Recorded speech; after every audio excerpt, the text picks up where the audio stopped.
Ang katotohanan, hindi naman talaga ito bagong programa. Ngunit ito'y dating programa na pinalawak namin ng husto. Dahil po, sa aming karanasan, ang nangyayari, bakit masyadong mataas ang mortality rate kung tawagin sa malalaking ospital, sa regional hospital, sa mga provincial hospital? Pagka yung pasyente, ba't ang daming namamatay? At nagtatanong kami, ang sagot sa amin, simple lang. Dahil napakalayo ng ating malalaking ospital doon sa kanilang pinanggagalingan.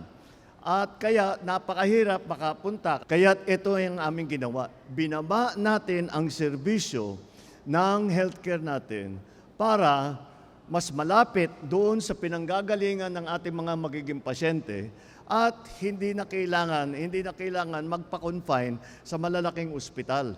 Kaya't maayos na yung problema nila. Kaya't yan ang layunin talaga nitong ating YAKAP program. Karagdagan pa doon, nagdagdag tayo ng mga testing, kagaya ng naipaliwanag ng ating yung mga tagapagsalita kanina. 13 laboratory tests, 6 na cancer screening, kabilang na rin ang mammogram, liver ultrasound, low-dose chest CT scan, colonoscopy, at pati na yung gamot. Dinagdagan natin ang mga gamot mula sa 54 na gamot, naging 75 na ang gamot na covered ngayon ng PhilHealth. Ngayon, talagang pinupursige namin na mag-digitalize ang PhilHealth para hindi na kinakamay ang mga registration, ang mga konsultasyon, ngayon nagagawa na online. Lahat po yan ay sa aming layunin na talagang pagandahin ang healthcare system natin dito sa Pilipinas.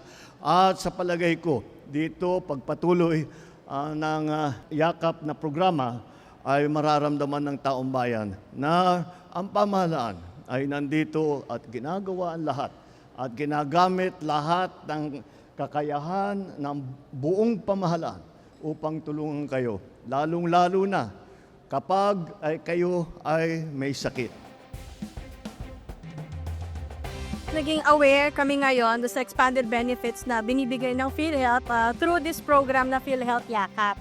And nakakatuwa na ngayon ko lang nalaman na marami palang benefits pa yung mga preventive care, tapos may mga cancer screening benefits din pala tayo na pwedeng ma-avail through PhilHealth. Before kasi ang alam ko lang inpatient consultation, inpatient services, yung baka pag nako-confine ka lang. Ngayon, even outpatient benefits, meron na pala may bibigay para sa mga miyembro ng PhilHealth. Unang-una, nagpapasalamat ako sa ating mahal na presidente for launching this program and for prioritizing yung health system dito sa ating bansa.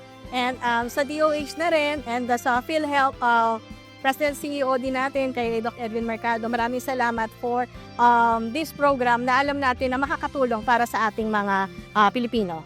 It's so useful, no, para sa mga mamamayang Pilipino. Gaya nga na sabi ni President BBM is mas pinalapit siya sa sambayan ng Pilipino. So di mo na kailangan pumunta sa provincial hospital, sa regional hospital. So kahit sa mga maliliit na clinics lang, pwede na natin ma-access yung mga healthcare program systems na. Thank you so much, Mr. President, no, na mas napalapit na sa sambayan ng Pilipino at mas napalawak na yung healthcare system natin dito sa Pilipinas. And syempre sa PhilHealth, damang-dama ang serbisyo. We are very happy that we heard even the President of the Philippines himself that this PhilHealth has been expanded into from Consulta to YAKAP. And that is so amazing because for so many years that we have this kind of health issues in the Philippines since the pandemic times. You know, people are now more aware of how to take care of ourselves. Talagang napakaganda ng naisip ng ating gobyerno ngayon na ipalawakin ang ating PhilHealth. Maraming salamat po sa ating Pangulo, sa ating mga government officials, and for everyone na nagtulong-tulong para palawakin at pagandahin pa ang ating PhilHealth na serbisyo para sa tao at sa buong Pilipino.